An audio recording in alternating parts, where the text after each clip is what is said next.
Good afternoon. Today is the fourth day of January 2017, and we are honored to have Kittu Reddy with us to speak to two young ladies, masters in psychology from Delhi University. Kittu, welcome. Namaskar. Thank you. Um, so we would like to actually begin by a question that's, I'm sure, really relevant to people of our age today. There is almost no clarity as to what exactly is spirituality. Is spirituality? Yes, because it seems that spirituality has become just another product in the market of consumerism. Almost everyone comes to you and says, follow this path and you'll reach so and so place. So for people at our age, I think it can get really confusing. So what do you have to really say about this? Well, spirituality presupposes that above the mind and behind the mind there is a source of absolute knowledge, absolute bliss, absolute power, absolute courage. The qualities, all the absolute qualities are there. In the ashram language, that inner being, inside, is called the psychic being, and above it is called the self. In India, it also uses the same word. Now, spirituality means simply this: to come in contact with that reality. And once you have come into contact with that reality, it might be spasmodic at the beginning, off, on, to make it a permanent contact, and then from there to direct all the activities of the being, the physical, the vital, the mental, first influenced, as Aurobindo says, psychicized, that means their influence falls on it. Little by little, the whole being itself comes under that influence, and then the next step will be transformation. Now, how to do it? Everybody has to find out his own way. There are masters who have laid the path, but it is not a rigid, macadamized road. In fact, everyone has to find his own path based on certain things. So there is no point in quarreling at all. It is simply that I have that seeking, I have to find that, and you have to find your own way, and that's all. Why do you think there is so much stigma attached to the term itself? That is a very modern phenomenon.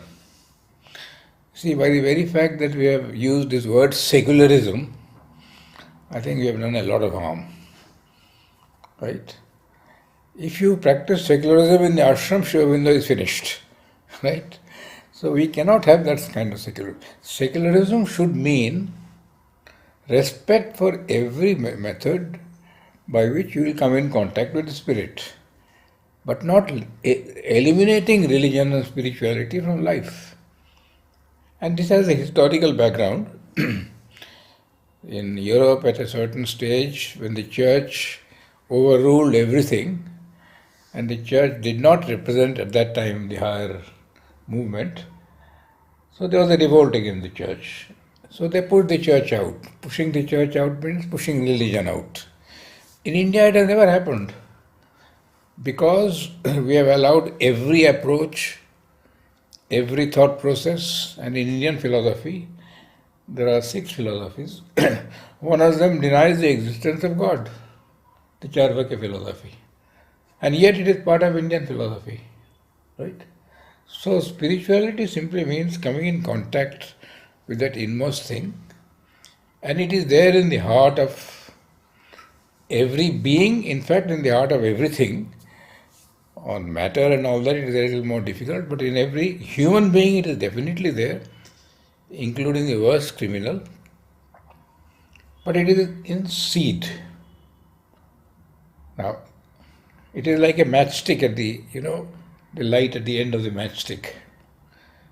If you pour oil and straw and dirt into that little thing, that will become a spark. That will grow. That is exactly what we are expected to do. Pour all our dirt, offer it to the psychic being. The psychic being will itself grow. And then a time will come when it will take over. And your life will be guided by that thing. So, how you do it, you have to find out your own method. That is spirituality. There is nothing dogmatic about it. But if you take I won't say Western attitude, but at one time at least the Western attitude, that there is nothing above mind, there is nothing behind mind, then the door is closed. But one more thing is, at the beginning, a great deal of faith is necessary. You must have faith that it is there, because experience is not there all the time. Right? But if once in your lifetime, and I believe that every reasonably developed human being has come in contact with that, a spark, a sense of beauty, a sense of awe, a sense of something wonderful. It can be through poetry, through literature, through nature, through anything. As Mother says, you watch a child behave, you feel so beautiful, where it is not a personal love. It is something which is enlarged, very wide and large. If you can continually try to get that back, then step by step, step by step. So there are two movements. One is positive and the other is negative. To pour what you think is an obstacle, not what others think. You have to decide that this is something which is wrong in me and this has to be offered. Then you offer it. Have I satisfied you? So, the pathway to self-knowledge. Little louder. The pathway to self-knowledge, one of our great psychologists, William Wundt, he talked about self-introspection, that how that plays a very critical role, that you need to introspect and find out what is within you.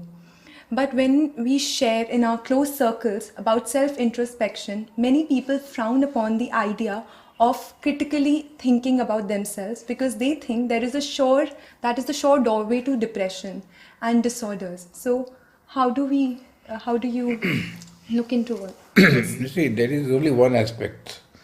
Critical self-analysis, which is possible only when you can stand back. Otherwise, you can't analyze yourself. If you are involved, you will support. You stand back and watch. But that is only the first step. Once you have understood, right, then you must start working upon this, and that will come from the next step, which is self-realization, right, and the resultant self-change. You see, so self-awareness by introspection is very desirable, but it is only the first step. Because if you go on critically analyzing yourself, exactly, you'll be depressed, right? But you analyze because you should know where you stand.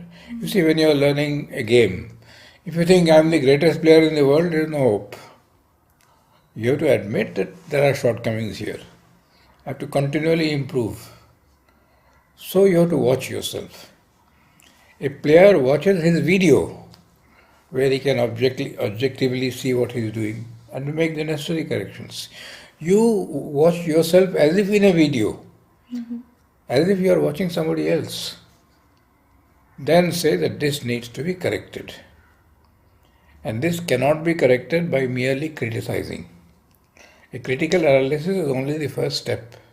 The next step is get the necessary means by which you can change that. And that will lead you to a deeper self-introspection where you will find the power within you to make the necessary change. It is very practical. See, people have a very bad temper. They regret enormously. After speaking out, blurting out, then they feel very bad about it.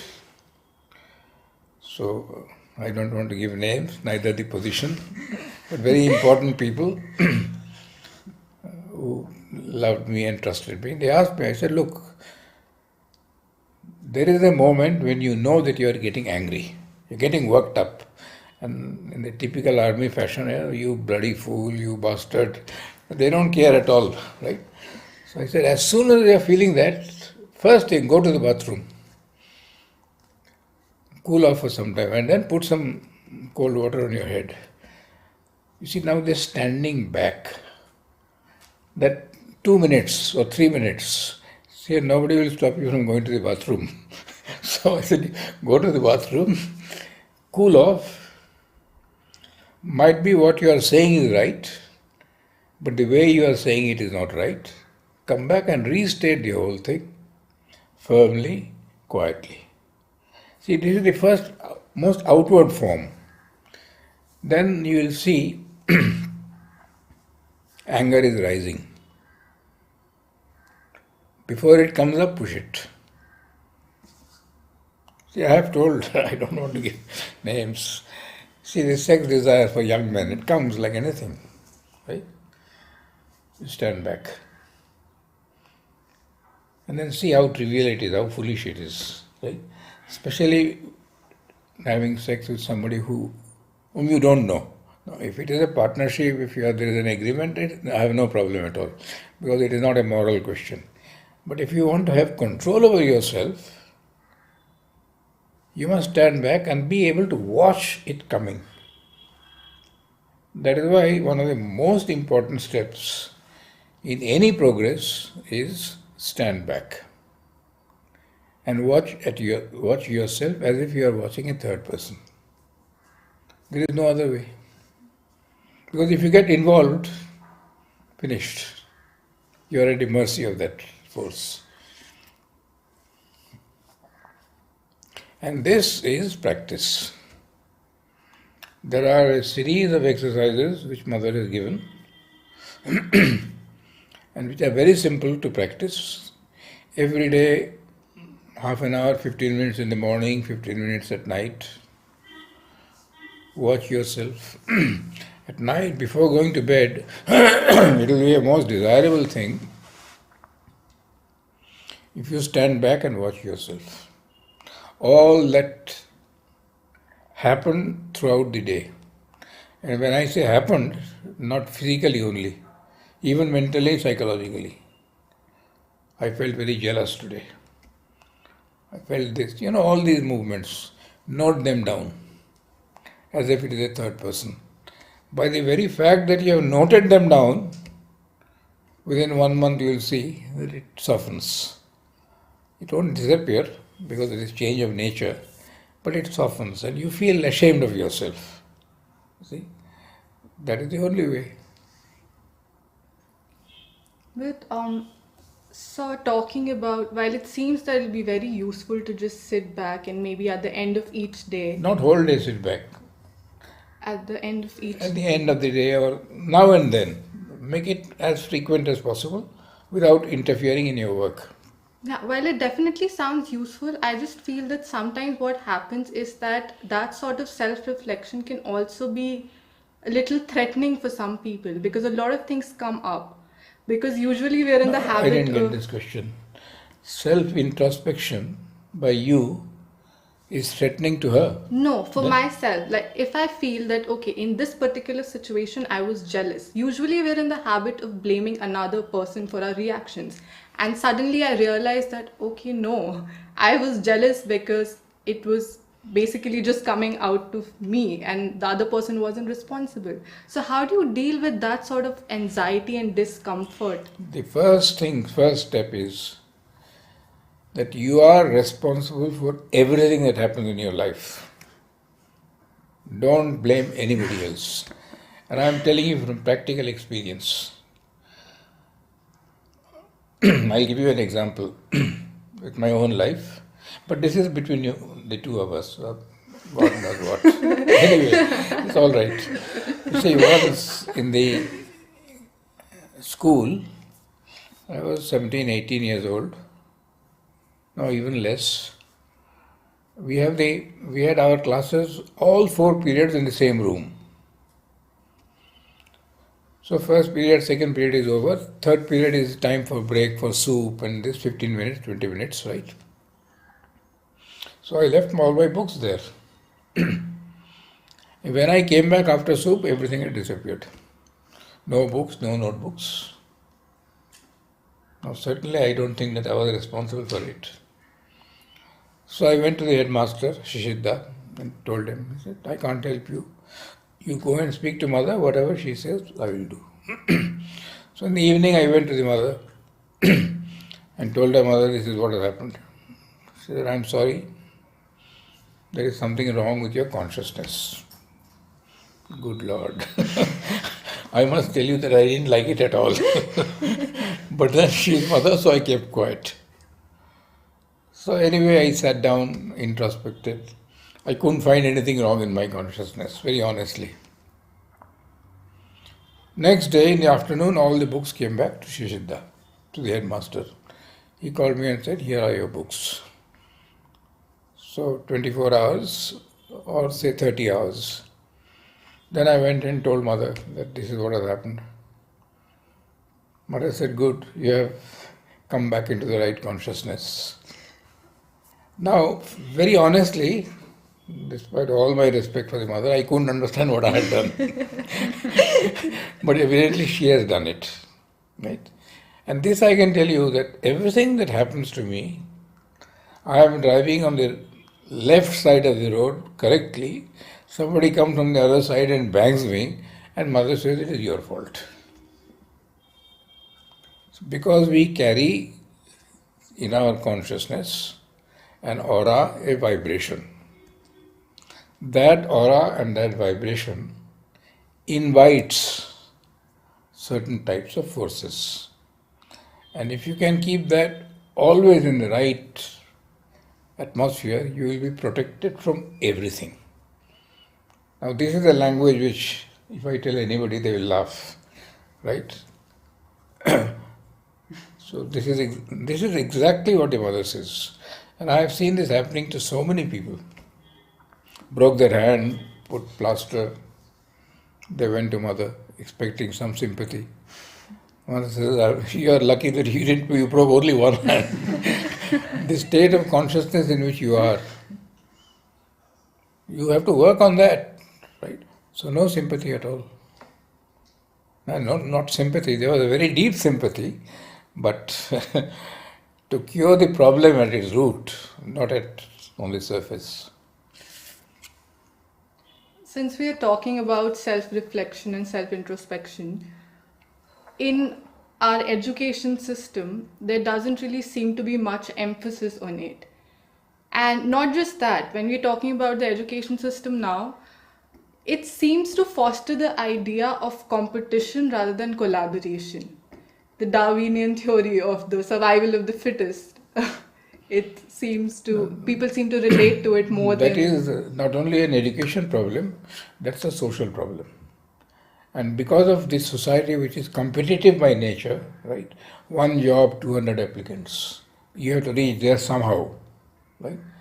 So inevitably this is bred in the school, no? And that is why the mother here, she stopped giving certificates. She tried to stop giving certificates and diplomas for the simple reason that you get educated for the joy of learning, not for getting a job or getting a profession or anything. If you want a profession which you enjoy, sure, by all means do it, but not merely to make money. But I am using the word not merely to make money. Ultimately, you have to make money. You have to live. But knowledge will always give you the means to make money. I can tell you, our students, many of them, the certificate has no value in Calcutta University, right? Because some universities don't accept. But then if they have got quality, they shine. You see, ultimately your value depends not on what degree and status you have got, but on what you are within. Right? And if you can stand on that firmly, you might not be recognized immediately. But sooner or later it is bound to happen. So it's a radical step. It needs courage. I don't think the government of India has got the courage to do that. Or the government of any world. But since competition has landed us into so much trouble, Yes. so might as well. See, as mother says, compete, but compete with yourself. Today I was like this, tomorrow I'll be better. And in every field, sports, studies, concentration, education, whatever it is. But that means a radical change of attitude, no? I don't know whether we are ready or not. No, but if there are individuals who are ready, all social change started by individuals. If the individuals multiply, it will have a very silent effect on the society. All around you will change. Right. So this brings me to my question, which is like, Little louder. we have been educated in the field of psychology, wherein clinical psychology is a very important part of it. So I've always been inquisitive regarding how do mental disorders come into the Vedic perspective? How are they looked at from this perspective? How do we, how someone with schizophrenia who has a limitation of its own, how does that person establish a contact with the psychic seat? How will that person deal with it? Very difficult. This should be done earlier. Then automatically it will reduce, because this can happen at old age to many people. I am seeing that every day. Right? Wonderful people, Air Force officers, Air Commodores, tremendous responsibility. Right? Today they are, but there is a but. I have seen people in our medical centers and people outside. These people have got tremendous faith. They have confidence that everything will be all right. So it's a delight, that despite the drawbacks and the age and there is something that is, buoying and cheering them up. And they are very sensitive to music. They need that outward input. Somebody gives them a good talk, a little kindness towards them, they react very positively. Most important is that this mentally of patience, you must be very kind, considerate and patient. Kindness always gives a very good response. And so, if someone is suffering from a mental disorder, then at which level will the main problem be? Where could the problem be located if we have to look through Sri Aurobindo's perspective? Where will the problem, at which level can we associate the problem? They have to look at inside, that divine element inside. You have to find out which trigger takes that person inside. See, I have to meet them every day today. I go every day to one place. One person, music, a different person completely. She is not only happy, but she gives happiness to everybody else. Another person, 90-year-old, on Monday she'll be 90, complete. Recite poetry in Bengali from Rabindranath, recite Savitri. She is thrilled. After that, she goes on talking nonsense. It can be very irritating, right? But you read out Savitri to her, you read out Rabindranath Tagore to her, she's Bengali. Read out some Sanskrit verses to her from Shankara, something beautiful happens. There is another young girl. She's not mentally off, but full of humor.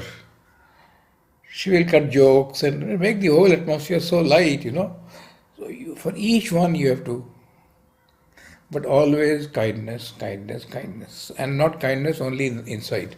You must put your hand on their head and you see what happens. Hold them by the hand. So I am going through this exercise every day because I have a friend who is suffering from dementia. She is so happy. And all around her, they've got their own problems, but I think our ashram Diziri is excellent. They so kind. The Tamil sisters, the nurses, they are so kind.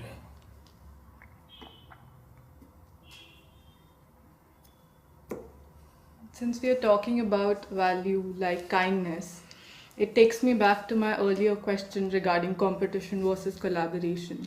So, sir, collaboration has its grounding in a sense of belongingness to a community. Absolutely. But I feel one of the problems that might come up is that how does an individual really negotiate between individuality and oneness? You see, they are not opposites at all. Individuality and oneness with the group are two sides of the same coin. You see, you must preserve your individuality at all costs. At the same time, you must not assert your individuality. Preserve your individuality. Remain what you are, and it will have a silent effect. The moment you become assertive, inevitable reaction will be, I will not allow you. Then there will be a clash, very unhealthy. So, remain true to yourself, express yourself gently, softly, sweetly, and let the work be done. The work is very much more silent than convincing somebody by argument. You can never convince anybody by argument. See, the moment I have taken a position, you can't convince me. Then when I reflect, might be I'll be convinced. Right? But then the ego doesn't want to easily accept it. So don't try to convince anybody. See, I am really practicing it. I am in charge of a small group of 8 or 9 people. They tell me that this is what we have done, and this is what we think we should do. I tell them, this is what I think I would have done. Now it is up to you. They don't resist because they are much younger than me. They don't agree. But after 2 days, they do exactly what I have done. I don't have to tell anything. So that seems to have much more power. Exactly. You see, I'll give you an example. The senior staff, they take holidays, 15 days, 20 days. They want to go around. Perfectly all right. We will adjust the work. The junior staff, we call them maid servants, okay. They want 2 days holiday. No, you can't take 2 days holiday. The work will suffer. I said, look, you put yourself, I put her in your position. You have taken 20 days at a stretch, and we adjusted the work. Nobody ever complained. You can't adjust if she takes 3 days. So don't think that you are on top and she is there. You are all at the same level. If you like holidays, surely she is a human being. She also would like to have holidays. Her daughter-in-law is celebrating something. Quietly, after 2 days, she said, yes, go. And there was not the slightest problem with the work. Because everybody else adjusted. Because they know that when their time comes for a holiday, the others will adjust. See, that means that you must put everybody on the same level, on your level. Treat them with respect. Then you get collaboration. I think the psychological concept of empathy is very relevant Very, here. very, very. Treat others the way you wish to be treated. Absolutely. And the term empathy reminds me of Carl Rogers. Of? Carl Rogers, he is a psychologist who coined the concept of humanism, which is an essential trust on the human goodness, that each human is good. But I have seen when I've interacted, and I've seen that it's easy to trust the cynicism and believe that others are bad rather than that they are good. So why is it that cynicism is easy, it comes easily to us rather than trusting the goodness in others? Force of gravity. If you leave a ball here, it will come down, it won't go up. So our nature also is like that. It tends to come down. To go up is a battle. To climb a mountain is a fight. To go down into the precipice, you have to take one step and you are down there. Right? That is why every step forward is a battle. Inward and outward. More important is inward. So that is why it is like that. So it is natural to be cynic, to be critical, to be finding fault with everybody, etc., etc. That is why it is most desirable. It is an absolute rule. Do not judge. Except where you have to judge. If you are a teacher and you are given a work to be done, an assignment, you have to make a judgment. But don't judge his character, don't judge everything, anything else. You just judge his work. Where you have to judge, you judge. Otherwise, leave it. 99% of our judgments are either completely wrong or one-sided or partial and doesn't look at the whole man. How much do you know of the other man, you tell me? As mother says, how much do you know of yourself? And yet you have the cheek to pass judgments about others. Is it not cheeky? It's we operate with this idea of good and bad. So, is there a good and bad in the spiritual world? Can we really look at the world in this angle? What perspective should we take? You see, from the spiritual point of view, good and bad is not moral. It is not ethical. It is partly ethical, but it is not essentially ethical. It is that any step, any movement, any direction which takes you towards your higher being or towards your inner being is good. Anything that takes you away from that is bad. See, so when you judge negatively somebody, are you in some way disturbed a little bit inside? Negatively. Yeah. It is doing more harm to you than to the other person.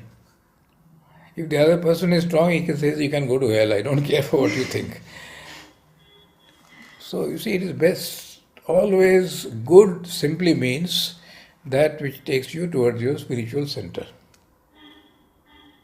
And bad is that which takes you away from your spiritual center. So there is no fixed rule.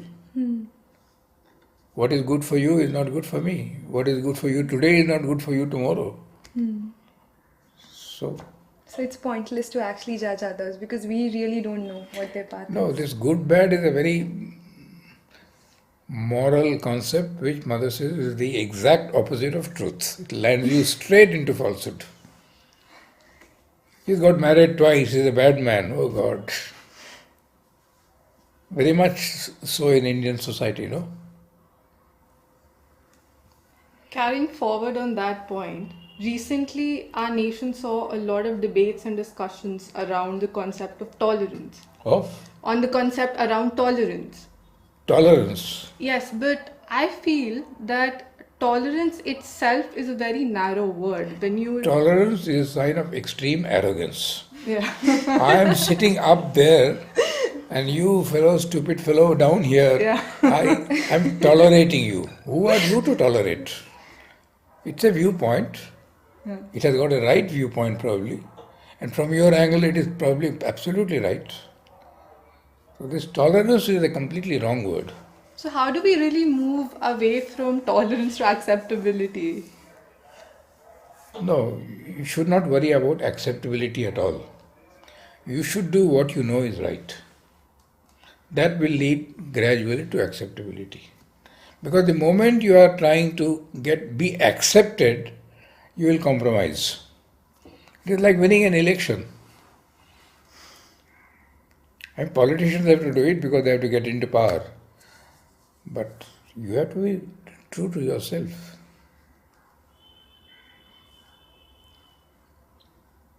Now, election brings me to a funny topic. like, since our childhood, we've been singing national anthem in our assemblies, and there is a feeling of patriotism which, since our childhood, is imbibed in us. But now, in the global world, this nationalism is somewhere conflicting with Globalism. yeah, globalism, and immigrants are coming, and there is a sense of xenophobia. So, how do we deal with that? This is a problem which I am discussing almost every day on the internet. You see, nationalism is not necessarily an obstacle to globalism. Because there is nationalism and nationalism. When nationalism becomes narrow, then there is another word, it's called chauvinism. My country is the greatest, my country is the only thing. It's nonsense. Your country has great values, I respect it. The other country has also great values, that also I respect. Right? So if you put nationalism at that level, it is something which is very beautiful. And the fact is that whether you like it or not, a well-formed nation, like a well-formed individual, has a soul. There is a reality behind. There is an American soul, there is an English soul, there is a French soul, there is an Indian soul. I'm not sure whether there is a Congolese soul or not, right? Because they have to form themselves. If that soul exists in the inner world, the nation's business is to try to express that deeper something, right? But I can't define it. It is something which is there, which you can perceive, but which you can't define, because it doesn't belong to the mental level. If you define it, it is, by the very fact of word definition means you narrow it. You feel it. And as Mother says, every patriot in any country in the world feels the soul behind the nation. Then they are very wide. So this was the message that Mother gave to somebody from the army. Come in contact with your deeper soul, you will understand. And she also said that generally it is much easier in the army to come in contact with the soul than for the civilian, because they are risking their lives. Why on earth should somebody risk his life for something which is so intangible? You see, a civilian, the moment he finds there is trouble, he slips out. But a soldier has no option. And let me tell you, I have interacted with the army very closely. Every soldier is very proud to die. I got a SMS today, not a message, a long message. All that I want is that my name is written on a little pebble, that's all. And the beautiful thing is that the wives and the daughters are as proud. Naturally, they are unhappy that he has been killed. No regrets.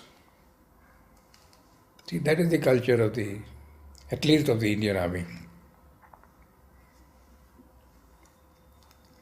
So when Poonam was talking about xenophobia, What phobia? xenophobia, the fear of others, how migrants, we're really fearful of migrants. We feel that they're going to take over our resources. And No, that is a political problem, you see. There are two angles to this. One is the humanitarian angle, and one is the nationalistic angle. You see, if somebody is suffering, if somebody is in trouble, because the conditions in his country are terribly bad, it will be inhuman to drive them out. Right? Yeah. So from the humanitarian point of view, you can be kind. But if these people decide that since I have given them a corner of my house to stay for a day, they decide to take over the house and change the whole culture and change everything, that is not acceptable. An act of kindness, the response must be understanding, goodwill, and help. Right? So those migrants who come and learn how to interact and fuse with the culture of the nation to which they are going, beautiful. But if they decide that now you have to follow the Shariat, well, you have to tell them you get out, go into the seas. You can't use this act of kindness as a measure to impose your will upon them. I mean, you make it practical. If somebody, a beggar, a poor fellow, is no place to stay, right? You let him come into the room right outside, let him sleep. I have done it. You can't throw them out. Then, if next morning he says, now this is my house, I am going to arrange everything, then I say, brother, you get out, or I'll call the police. Yeah. Usually we end up taking extreme viewpoints. Either there needs to be a balance, more See, pragmatic. we have to be humanitarian, there is Yes, no question about that. exactly. Right? But at the same time, you mustn't allow that humanitarianism to become a weakness which others will exploit. And now that is a very difficult job. See, today I received an article that the German Prime Minister, her name is Merkel, I think, she allowed everybody to come. 5 millions have entered. And they are creating havoc in certain areas. And so the opposition parties, and of course the politics is a dirty game, but even those who are sensible say that when you allowed them to come, you should have known or at least investigated in some greater detail who these people are. Some of them are mischief mongers by nature, and they use this refugee excuse, to come to another country and create problems. So naturally now Merkel is in deep trouble. The people of Germany are very unhappy. So you see, we have to balance this humanitarianism and this taking over. And the simplest thing is, instead of talking in the space, in the air, if somebody comes, a poor beggar or a poor man, one sadhu came to me. He said, I have no place to live. Please help me. I said, I'll help you to sleep in the veranda. Then luckily I spoke to a new sweet home, and there was a little place, they took him in. But when I saw that he is becoming assertive, then I said, thank God I didn't take him. So when he was put in the new guest house, they told him, you don't have to pay, you are a sadhu, we accept it. But next day he began to demand. Then they told him, we'll call the police or you get out. Then he walked out. It is the same thing, same problem between migrants. You bring it down to your level, you will understand what it means. So when you are an immigrant, like you are the poor beggar who's going there. A little louder. When you are the poor beggar who's going to a house, then what approach should we take when we are going there? Like how should we behave? How should we become part of the culture or assimilate our identity? How should we deal with it? No, you must try to feel his suffering and then see whether it is genuine or not. That's a feeling. Very often you will find that this is a cover. If you feel that way, don't encourage him. And if he's a young man, tell him to go and work and earn his own living. And you can tell him that I will try to get you some work. You have got hands and you've got your feet, you should work with them.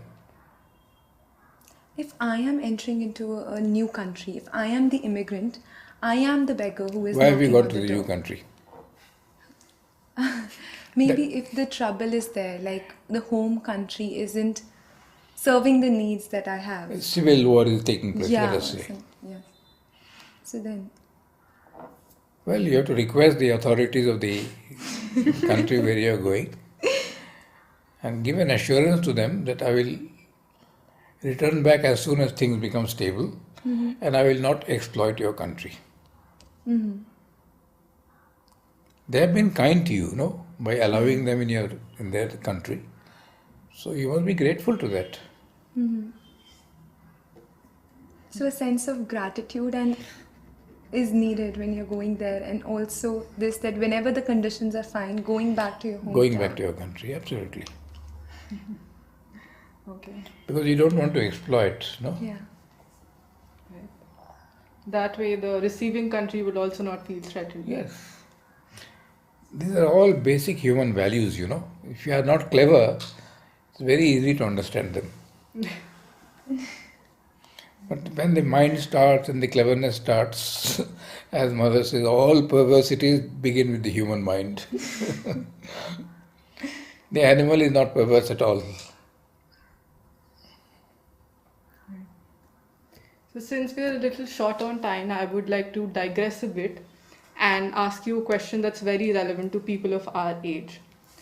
And that's mostly related to the impact of social media on our daily lives. When we talk about things like Facebook and Instagram And Twitter and Twitter. all the rest. So even if you're trying to progress on, say you've taken to a spiritual path and you're trying not to really concentrate on the progress of others, not trying to compare yourself to others and just trying to focus inward, I feel these kinds of mediums,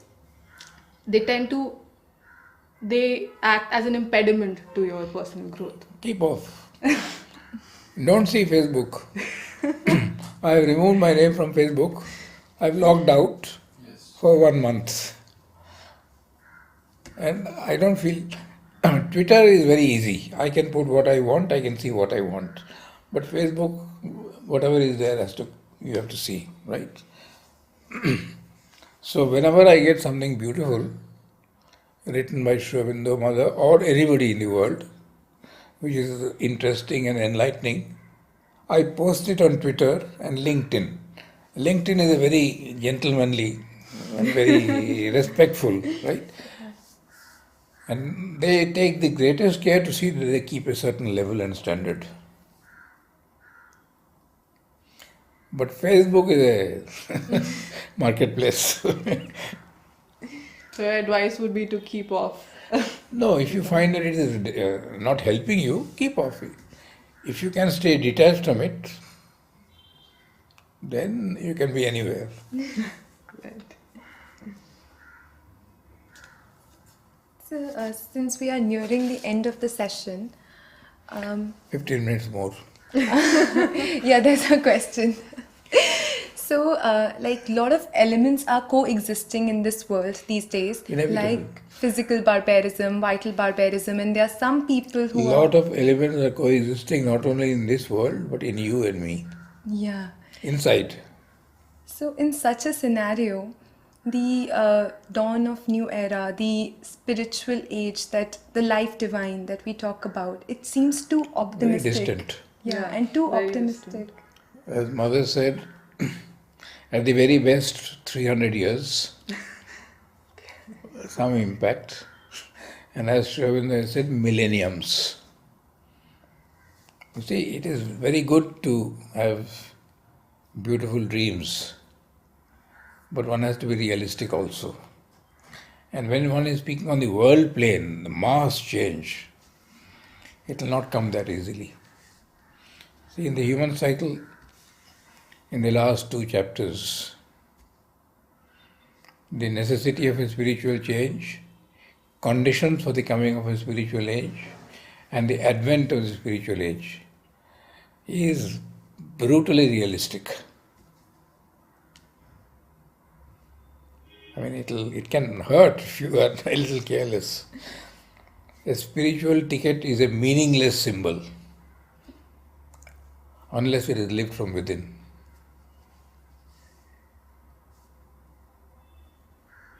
When this was read to some people who are very devoted, oh, this blessing packet, I said, this blessing packet has no value if you don't believe in it and if you don't live it.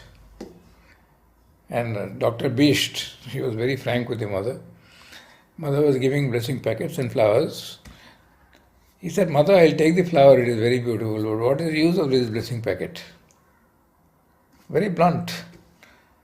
Mother said, if you have confidence and faith in this, it might help you. But it will not give you what you want. It will give you what is right for you. You might be very upset. So when somebody asked Mother, I would like to get married, and send some pictures of the girls. Mother said, look, if you come to me and ask for blessings, you might get somebody who will help you progress, but what else will happen, I don't know. But sir, in your personal experience, do you see some sort of qualitative difference in the youth of today in terms of level of consciousness? I don't know about levels of consciousness, but certainly they are breaking prejudices and many of the limitations that were there in the earlier days. They are very questioning, which can be very healthy but can be unhealthy also. Right? If it is cynical questioning, if it is questioning to know the truth, very desirable. Right? And generally they are materialistic. They would like to have success in the world, name, fame, which is all right at that age, which is almost inevitable at that age. But sooner or later, one has to realize that there is something much deeper, which is worth pursuing.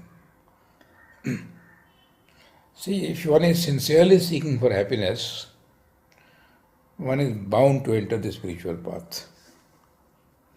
Because you will find that whatever happiness you get is so short-lived and ends up in bitterness. Sir, so what will be your message to youth, that how can we people aid in the coming of new age? Like, I know it's a distant idea right now, but how do we work towards it for the realization of that And reality? the only thing that you can change in this world is yourself. You forget changing anybody. Your own wife, your own child, impossible. At a very young age, a little you can do. Once they become mature,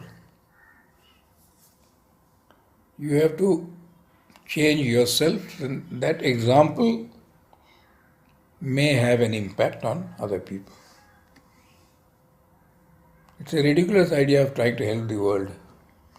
The best way to help the world is to help oneself.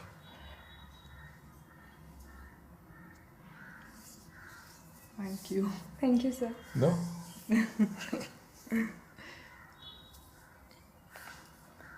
You have 10 minutes more if you have anything to ask.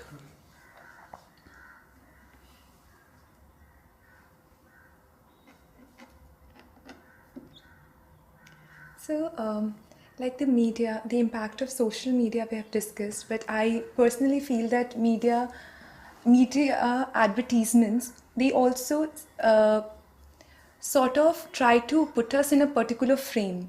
There is a particular psyche that they are creating through advertisements.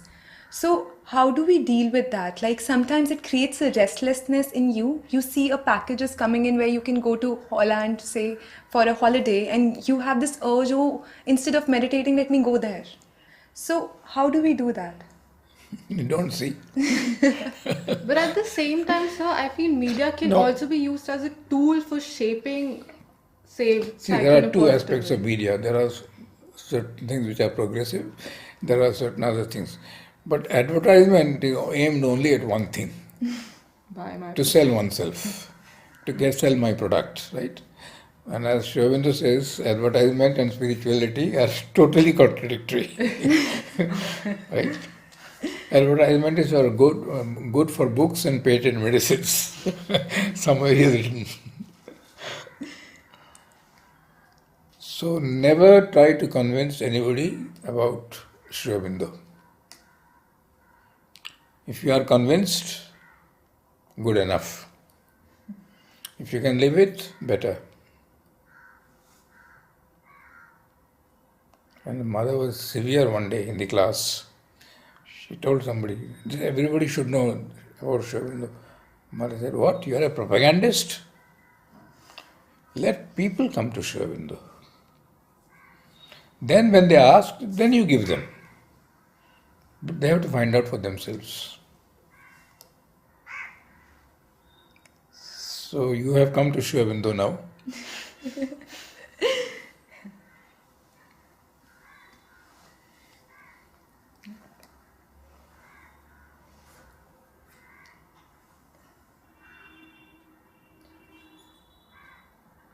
One more question. Go ahead.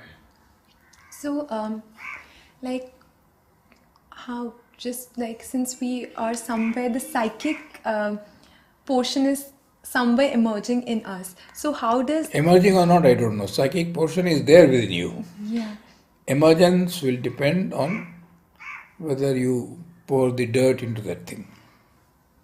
So, I wanted to know that how does relationship dynamics change through this emergence? What good and positive can come in through this, and how will the relationship dynamics be transformed by that? See, the moment the psychic being emerges in small degree or big degree, you become very kind, you become very understanding. I don't like to use the word tolerant. Understanding is better.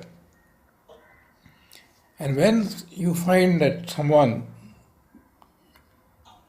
sees that you are understanding, you will see something will happen to him. But you try to press or insist or anything, it will not work. That is why the mother's solution is simply be what you are, true, the true being.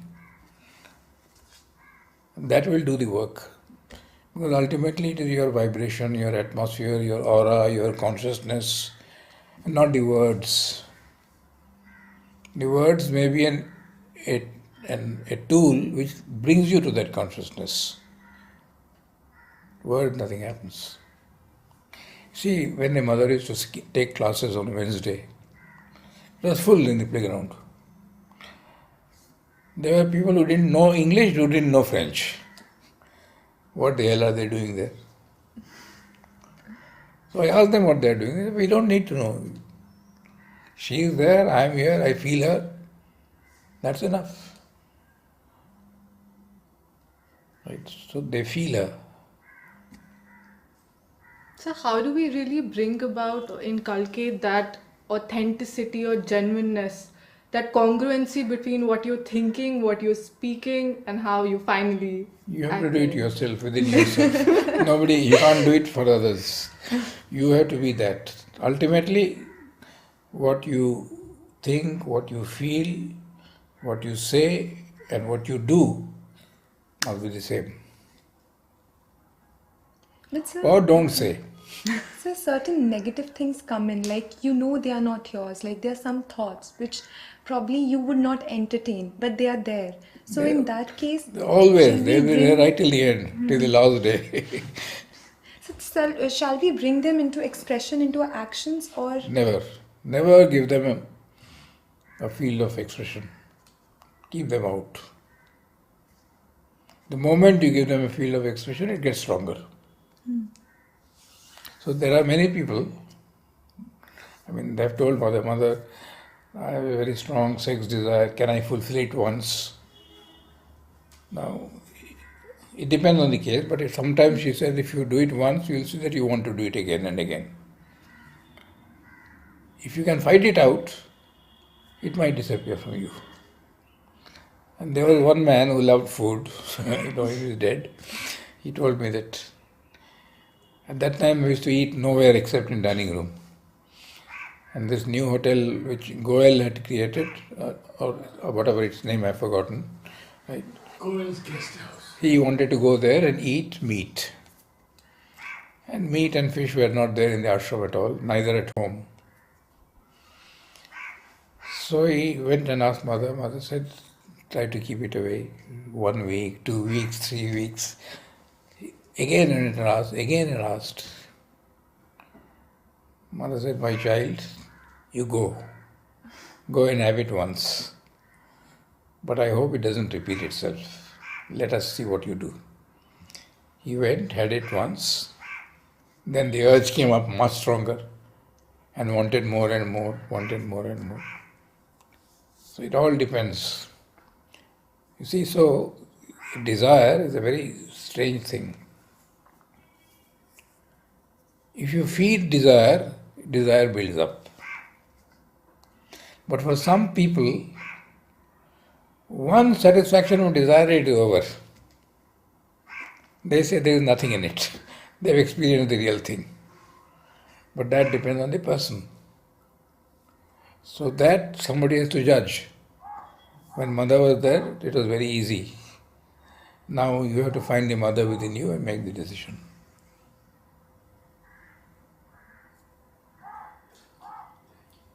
Thank you, sir. Thank you, sir. Right.